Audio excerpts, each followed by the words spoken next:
একেবারে কম খাটুনিতে সুস্বাদু একটা দই মাছের রেসিপি নিয়ে আমি ঘাটাল থেকে হাসি খুশি মিঠু দিই। বন্ধুরা, প্রথমেই আমি কাতলা মাছের পিসগুলোকে হালকা করে ভেজে নিয়েছি।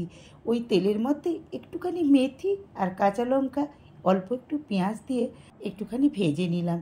তারপরে একটা দুটো কাজু, একটু পোস্ত বেটে রেখেছিলাম, ওইটা দিয়ে একটু নাড়াচাড়া করে নিয়ে একটু কাশ্মীরি লঙ্কা দিয়ে দিলাম কালারের জন্যে। দেখো, খুব সুন্দর করে ভাজাও হয়ে গেছে মশলাটা, কালারটাও দারুণ এসেছে।